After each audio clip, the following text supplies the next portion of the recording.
डुबकियां सिंधु में गोताखोर लगाता है, जा जाकर खाली हाथ लौटकर आता है। मिलते नहीं सहज ही मोती गहरे पानी में, कि मिलते नहीं सहज ही मोती गहरे पानी में, पर मुट्ठी उसकी खाली हर बार नहीं होती। कोशिश करने वालों की कभी हार नहीं होती, कोशिश करने वालों की कभी हार नहीं होती। हेलो माय डियर फ्रेंड्स, स्वागत है आपका आपके अपने चैनल JK24 स्टडी में। माय डियर दोस्तों, आज के शानदार वीडियो में हम पढ़ने वाले हैं NCERT कक्षा 10 विज्ञान का चैप्टर नंबर 10, जिसका नाम है प्रकाश का परावर्तन तथा अपवर्तन। तो आज मैं आपको ये वीडियो स्टार्ट करने से पहले बता दूं, इससे पहले हम इस चैप्टर के 2 वीडियोस पहले से बना चुके हैं। अगर आपने वो नहीं देखे हैं तो पहले उन 2 वीडियोस को देख लीजिए और फिर उसके बाद में इस वीडियो को देखिए। तो चलिए वीडियो को शुरू करते हैं। बात कर लेते हैं गोलीय दर्पणों से प्रतिबिंब बनाने के नियमों की। तो गोलीय दर्पण से जब प्रतिबिंब बनता है तो उसके क्या क्या नियम होते हैं, ये बात समझना बहुत ही ज़्यादा जरूरी है। इससे पहले हम ये बात जान चुके हैं कि गोलीय दर्पण 2 प्रकार के होते हैं, अवतल दर्पण और उत्तल दर्पण। तो अवतल दर्पण वे दर्पण होते हैं जो अंदर की ओर धसे हुए होते हैं, जिनका परावर्तक तल अंदर की ओर धसा हुआ होता है। और उत्तल दर्पण वे दर्पण होते हैं जिनका परावर्तक तल ऊपर के लिए उभरा हुआ होता है। ठीक है, तो उन्हें हम उत्तल दर्पण कहते हैं। बात आती है इन पर हम किस प्रकार प्रतिबिंब बना सकते हैं, उसके क्या क्या नियम होते हैं। तो पहला नियम होता है कि जो किरणें परावर्तन के पहले मुख्य अक्ष के समांतर होती हैं, वह परावर्तन के पश्चात मुख्य फोकस यानी कि F से वास्तव में गुजरती हैं अथवा गुजरती हुई प्रतीत होती हैं। बात करते हैं अवतल दर्पण की। तो अवतल दर्पण में जो भी किरणें मुख्य अक्ष के समांतर, यानी मुख्य अक्ष ये है, मुख्य अक्ष के समांतर जो किरणें आती हैं, जो किरणें मुख्य अक्ष के समांतर आती हैं, वे परावर्तन के पश्चात मुख्य फोकस से गुजर जाती हैं। यहाँ पर हम देख पा रहे हैं। बात आती है उत्तल दर्पण की। उत्तल दर्पण में जो किरणें मुख्य अक्ष के समांतर आती हैं, वे मुख्य फोकस से गुजर जाती हैं, बट यहाँ पर ये रियल में नहीं गुजरती हैं, क्योंकि हमें पता है उत्तल दर्पण में जो प्रतिबिंब बनता है वो आभासी बनता है। तो यहाँ पर इसका आभास हो रहा है कि लाइन यहाँ से काटेगी, तो कहने का मतलब ये यहाँ से इधर के लिए निकल जाएगी और ये F पर प्रतिच्छेद करेगी। तो यानी कि मुख्य फोकस से होकर गुजर रही है ये भी। ठीक है, इसके दूसरे नियम की बात कर लेते हैं। तो जो किरणें परावर्तन से पहले मुख्य फोकस से गुजरती हैं अथवा गुजरती हुई प्रतीत होती हैं, वह परावर्तन के पश्चात मुख्य अक्ष के समांतर हो जाती हैं। यानी कि जो किरणें परावर्तन से पहले मुख्य फोकस से गुजरती हैं, जैसे कि आप देख पा रहे हैं ये किरण जो है मुख्य फोकस से गुजर रही है, इधर के लिए जा रही है, तो वे जब उनका परावर्तन होगा तो मुख्य अक्ष के समांतर हो जाएंगे। इसके समांतर आप इसे देख सकते हैं। वैसे ही अगर हम उत्तल दर्पण में आ जाएं तो यहाँ पर भी देखिए ऊपर से किरण आ रही है जो कि मुख्य फोकस पर डायरेक्ट जा रही है, तो यहाँ से इधर के लिए आ रही है, यानी कि ये आपके मुख्य अक्ष के समांतर हो गई। ठीक है, देख लेते हैं इसका तीसरा नियम। तो जो किरणें परावर्तन से पहले वक्रता केंद्र से गुजरती हैं अथवा गुजरती हुई प्रतीत होती हैं, वह परावर्तन के पश्चात उसी मार्ग से लौट जाती हैं। कहने का मतलब वक्रता केंद्र आपका ये है। ठीक है, अब जो भी किरणें वक्रता केंद्र से गुजरती हैं परावर्तन से पहले, मान लीजिए इधर से आ रही हैं ये, ठीक है, जब इनका परावर्तन हो जाएगा यहाँ पर आकर, फिर ये दोबारा वहीं से वापस हो जाएंगी। कहने का मतलब जो किरणें वक्रता केंद्र से गुजर रही हैं और परावर्तन के पश्चात वे उसी मार्ग से वापस लौट जाती हैं।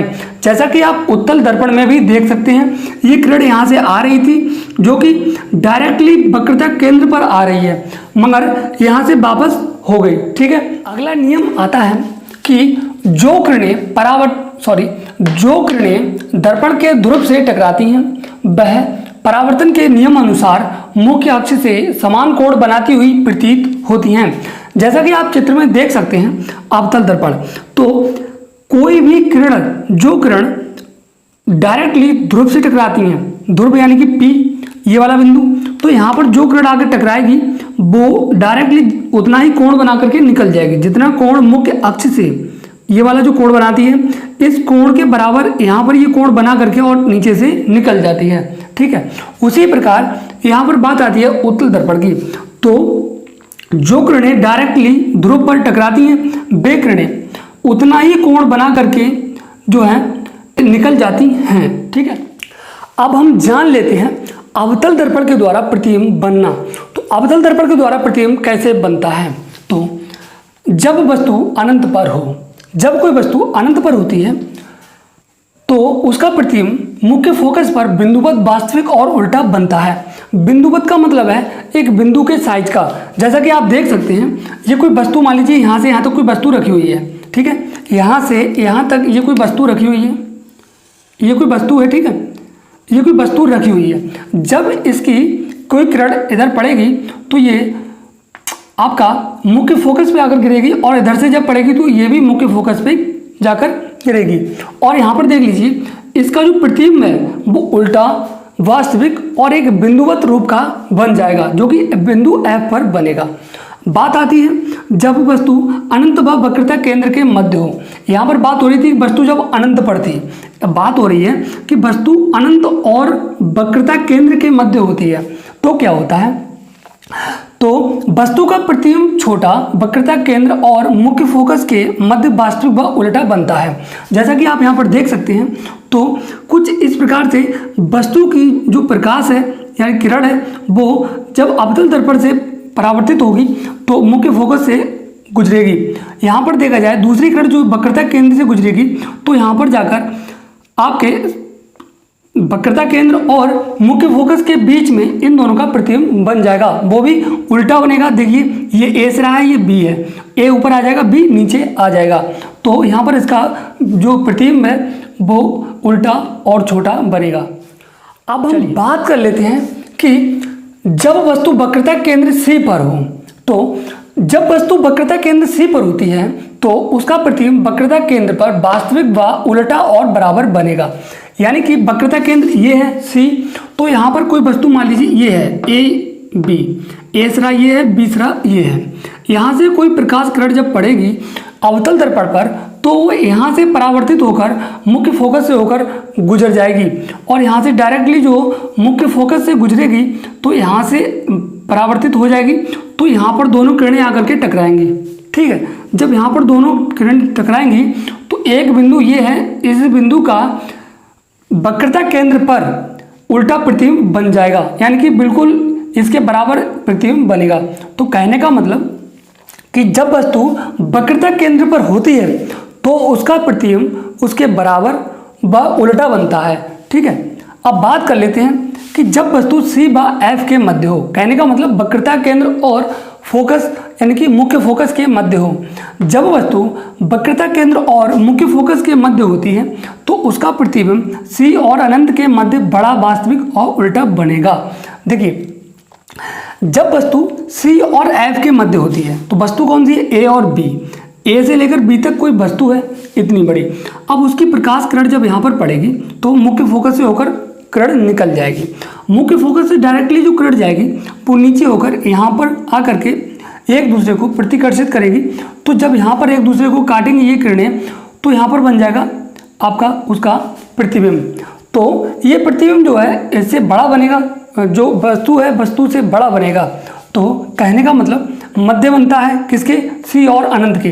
C का मतलब वक्रता केंद्र और अनंत के मध्य बनता है, बड़ा, वास्तविक और उल्टा बनता है। उल्टा आप देख सकते हैं, ये B है, ये A है, यहाँ से A यहाँ से B, तो B नीचे पहुँच गया जबकि B ऊपर था। बात कर लेते हैं जब वस्तु F पर हो, यानी कि जब वस्तु मुख्य फोकस पर होती है तो उसका प्रतिबिंब किस प्रकार बनता है?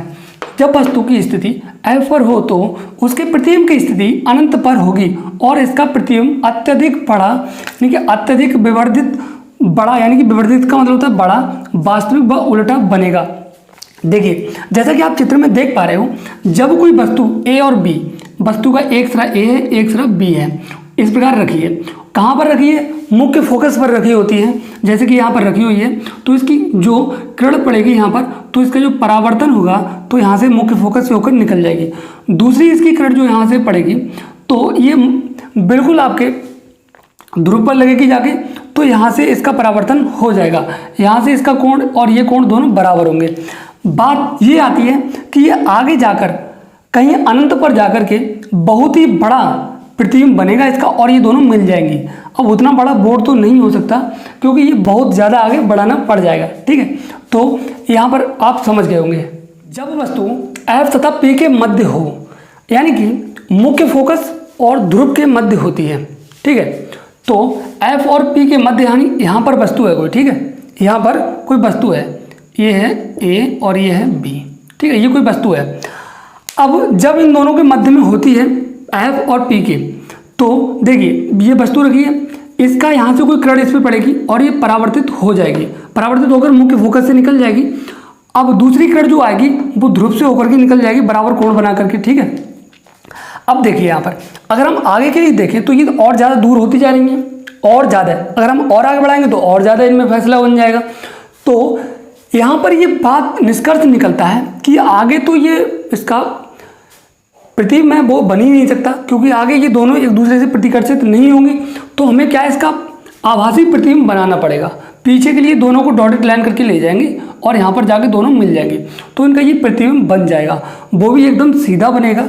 तो कहने का मतलब जब वस्तु P तथा F के मध्य होती है तो प्रतिबिंब दर्पण के पीछे बड़ा और आभासी तथा सीधा बनेगा।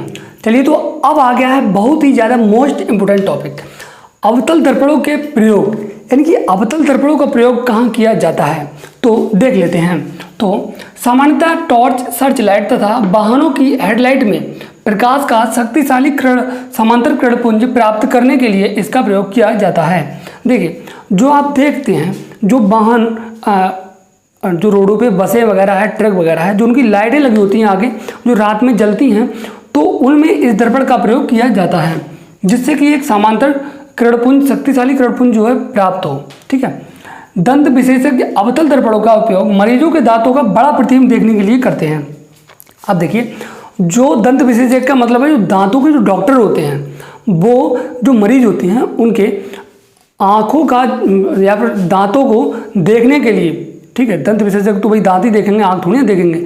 अब जो आँख वाले होंगे वो उसमें प्रयोग करेंगे, बट यहाँ पर जो है वो दांतों को देखने के लिए इसका प्रयोग करते हैं अवतल दर्पण का। अब देखिए, तीसरा आता है, इन्हें प्राय चेहरे का बड़ा प्रतिबिंब देखने के लिए सेविंग दर्पणों के रूप में प्रयोग किया जाता है। देखिए, चेहरे का बड़ा प्रतिबिंब देखने के लिए जो सेविंग वगैरह कराई जाती है, तो नाई के जो बड़े बड़े शोरूम होते हैं उनमें इन दर्पणों का प्रयोग किया जाता है।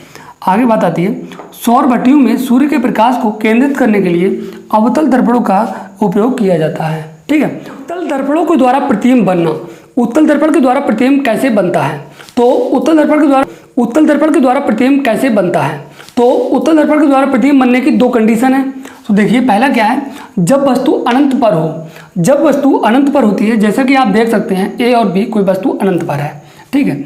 तो जब वस्तु अनंत की स्थिति पर होती है तो प्रतिबिंब की स्थिति दर्पण के पीछे छोटा और आभासी व सीधा बनेगा, यानी कि ये भी आभासी बनता है, बिल्कुल बिंदुवत कह सकते हो।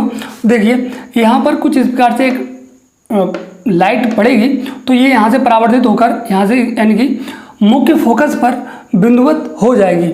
इधर से अगर ये लाइट इधर से जाएगी तो जब ये किरण जाएगी तो यहाँ से ये परावर्तित हो जाएगी, परावर्तित हो जाएगी तो इन किरणों का मिलने का तो कोई मतलब नहीं बनता है। तो ये पीछे इनका आभासी प्रतिबिंब मुख्य फोकस पर बिंदुवत बन जाएगा, ठीक है, और सीधा बनेगा, ठीक है, क्योंकि हम जानते हैं उत्तल दर्पण में सभी प्रतिबिंब सीधे ही बनते हैं, ठीक है। चलिए, अगला आता है, जब वस्तु अनंत व ध्रुव के बीच हो। अब देखिए, ध्रुव और अनंत के मध्य में जब कोई वस्तु होती है तो उसके प्रतिबिंब की स्थिति फोकस तथा ध्रुव के मध्य छोटा और आभासी व सीधा होता है। देखिए, जब ध्रुव और अनंत के मध्य कोई वस्तु A और B है, ठीक है, इसकी जब लाइट इधर पड़ेगी आपके उत्तल दर्पण पर तो यहाँ से होकर प्रकाश परावर्तित होकर निकल जाएगी, तो इसका जो ये लाइट पड़ेगी और परावर्तित होकर निकल जाएगी तो यहाँ पर इसकी जो दोनों लाइटें हैं वो यहाँ पर काटेंगी एक दूसरे को, यानी कि प्रतिकर्षित करेंगी, तो यहाँ पर इन दोनों का प्रतिबिंब बन जाएगा, यानी कि छोटा प्रतिबिंब बनेगा और सीधा बनेगा, ठीक है, BA यानी कि ये वाला बन जाएगा, ठीक है। बात कर लेते हैं उत्तल दर्पणों के उपयोग की, यानी कि उत्तल दर्पणों का उपयोग कहाँ कहाँ किया जाता है। तो उत्तल दर्पणों का उपयोग गली तथा बाजारों में लगे लैंपों के ऊपर किया जाता है। उत्तल दर्पण के द्वारा इसका प्रकाश गली के काफ़ी क्षेत्रफल पर पहुँच जाता है। जैसे कि आपने देखा होगा कोई गली मोहल्ले में, किसी गली में या फिर गलियों में ज़्यादातर लाइटें लगी हुई होती हैं, जो इस प्रकार की लाइटें होती हैं ऊपर से या फिर ऐसे करके लटकी होती हैं, तो उन लाइटों में आपका उत्तल दर्पण लगा होता है, जिसके द्वारा वो प्रकाश जो है वो अत्यधिक जगह में, अधिक से अधिक जगह में जो है फैल सके। ठीक है ना। अब बात आता है अगला, उत्तल दर्पणों का उपयोग सामान्यतः वाहनों में किया जाता है, जिसमें ड्राइवर अपने पीछे के वाहनों को देख सकते हैं। उत्तल दर्पणों को इसलिए प्राथमिकता दी जाती है क्योंकि ये सदैव सीधा तथा छोटा प्रतिबिंब बनाते हैं। देखिए, उत्तल दर्पणों में क्या होता है कि पीछे का अधिक से अधिक क्षेत्रफल जो है दिख जाता है। अब ड्राइवर जब आगे देखेगा ऐसे करके, तो सामने से जो शीशा होगा, दर्पण होगा, अगर इसमें अधिक क्षेत्रफल आएगा तब ज़्यादा बेटर रहेगा ना। तो ये जो दर्पण होगा, ये दर्पण आपका जो है अवतल दर्पण होता है, क्योंकि इसमें पीछे का अधिक क्षेत्रफल आ जाता है। ठीक है। तो चलिए, तो